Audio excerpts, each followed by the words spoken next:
Megastar Chiranjeevi గారింట వారసుడు రాబోతున్నారు అనేటువంటి ప్రచారం జరుగుతోంది. రామ్ చరణ్ ఉపాసన దంపతులకి ఇప్పుడు కవలల్లో జన్మించేటువంటి అవకాశం ఉంది అనేటువంటి వార్తలు వస్తూ ఉన్నాయి. ఉపాసన గారు ప్రస్తుతం గర్భవతిగా ఉన్నారు. ఆవిడకి డెలివరీ డేట్ కూడా జనవరి 31వ తేదీన అంటూ ఇప్పుడు సామాజిక మాధ్యమాల్లో ఒక వార్త చక్కర్లు కొడుతోంది. ఆ వార్త సారాంశం ఏంటనేది ఒకసారి మనం పూర్తి స్థాయిలో విశ్లేషణ చేసుకునేటువంటి ప్రయత్నం చేద్దాం. రామ్ చరణ్ వారసుడు వచ్చేస్తున్నాడు, డేట్ ఫిక్స్. మెగాస్టార్ చిరంజీవికి ఓ చిన్న లోటు ఎప్పటి నుంచో ఉందని, తన ఇంట్లో అందరూ ఆడపిల్లలే అని ఒక మనవడు పుడితే బాగుండునని మెగాస్టార్ చిరంజీవి గారు అనుకునేవారు అన్నట్లుగా ఈ వార్త.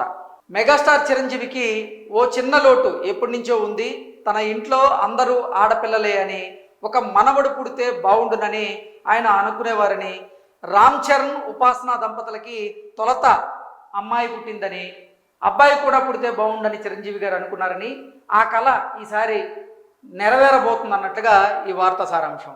తొలత జన్మించినటువంటి అమ్మాయికి క్లింకారా అనేటువంటి పేరు పెట్టారు. అయితే ఒక్క మనవడు పుడితే బాగుండునని చిరంజీవి దంపతులు అనుకుంటూ ఉన్నారని, ఆ కోరిక ఇప్పుడు తీరబోతుందని, దీపావళి సమయంలో ఉపాసన సీమంతాన్ని కుటుంబ సభ్యుల సమక్షంలో జరిపినప్పుడు రామ్ చరణ్ ఉపాసన దంపతులకు కవలలు పుట్టబోతున్నారనేటువంటి వార్త బయటకు వచ్చిందన్నట్లుగా ఈ వార్త సారాంశంగా మనం పూర్తి స్థాయిలో విశ్లేషణ చేసుకోవచ్చు. అయితే అతి త్వరలో గర్భవతిగా ఉన్నటువంటి ఉపాసన గారు డెలివరీ కాబోతున్నారని, ఆవిడ డెలివరీ డేట్ కూడా బయటకు వచ్చిందని, జనవరి 31వ తేదీన ఉపాసన కవల పిల్లలకి జన్మనివ్వబోతుందన్నట్లుగా ఈ వార్త.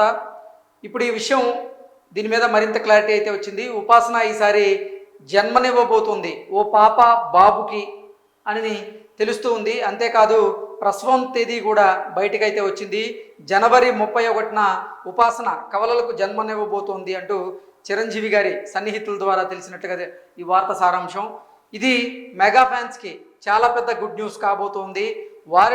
వారసుడి కోసం ఎదురు చూస్తున్నటువంటి మెగాస్టార్ చిరంజీవి కోరిక అయితే నెరవేరబోతుంది అన్నట్లుగా ఈ వార్త సారాంశం. సో మొత్తంగా చూసుకున్నట్లయితే ఈసారి రామ్ చరణ్ ఉపాసన గారి దంపతులకి కవల పిల్లలు జన్మించబోతున్నారని, ఆ కవల పిల్లల్లో కూడా ఒక పాప ఒక బాబు జన్మించబోతున్నారు అన్నట్లుగా, ప్రసవానికి సంబంధించినటువంటి తేదీ కూడా బయటకు వచ్చిందని, జనవరి 31వ తేదీన ఉపాసన గారు ప్రసవించబోతున్నారు అన్నట్లుగా ఈ వార్త సారాంశంగా అయితే మనం పూర్తి స్థాయిలో విశ్లేషణ చేసుకోవచ్చు.